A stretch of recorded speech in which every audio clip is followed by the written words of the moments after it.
राजेश बाहर से लौट आया था।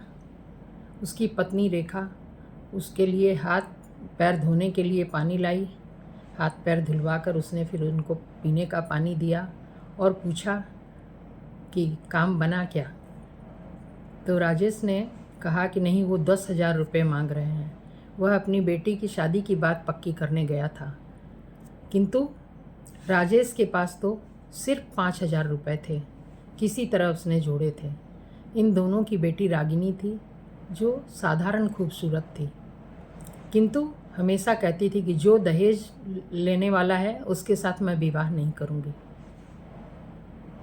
इसके बाद थोड़ी ही देर में एक व्यक्ति हड़बड़ करता हुआ आया और एक छोटा सा डिब्बा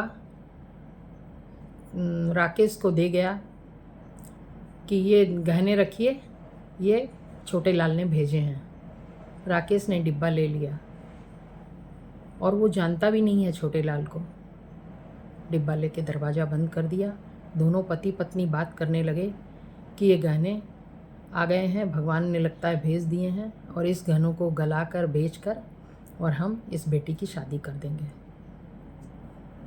बेटी भी इस बात को कहीं से सुन रही थी। उसे ये अच्छा नहीं लगा कि हमें तो पता भी नहीं है कि ये हमारे किसी आदमी ने भेजे हैं ये, या कि दूसरे के गहने हैं जो भूल से हमारे घर आ गए हैं। लेकिन इन माता पिता के मन में गलत बात आ चुकी थी।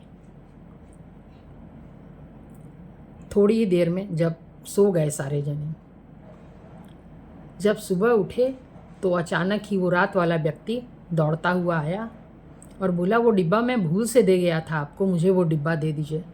तो राजेश ने कहा कि कैसा डिब्बा, कब दे गए हो तुम? बोले, अरे मैं रात को ही दे गया हूँ, गलती से दे गया, मुझे दूसरे के घर देना था वो गहनों का डिब्बा। तो इसने कहा, तुमने मुझे कोई गहने का डिब्बा नहीं दिया। ये बिल्कुल साफ टाल गए कि नहीं दिया, और वो घबरा गया वो आदमी। तो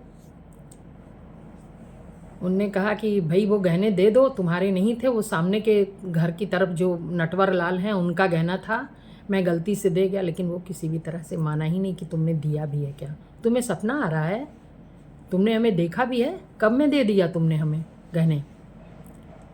तो अचानक ही वो लड़के के पिता बाहर से आए और बोले कि मैं जानना चाहता था कि धन तो आपके पास नहीं है, लेकिन आप लोगों का चरित्र कैसा है, क्योंकि आपका जैसा चरित्र होगा वैसा ही आपकी बेटी का भी होगा।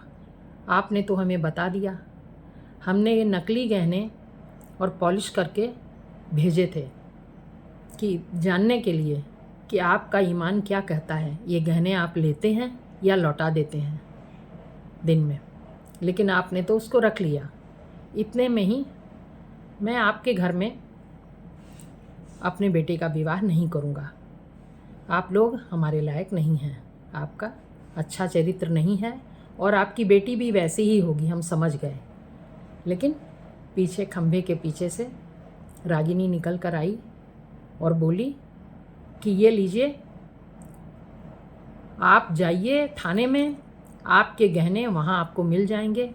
मैं थाने में जमा कराई हूँ वो गहने, क्योंकि आप ये गलत कहते हैं कि जैसा माता पिता का ख्याल होता है वैसा ही बच्चों का होता है, अलग अलग होता है।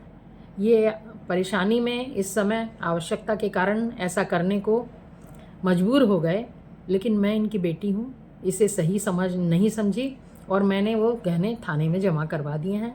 आपके नकली थे या असली थे, आप जाकर थाने पर से ले लीजिए, और आपके यहाँ शादी करने का शौक़ मुझको बिल्कुल भी नहीं है। और उन्होंने फिर उसी लड़की को पसंद किया शादी के लिए अपने बेटे के लिए।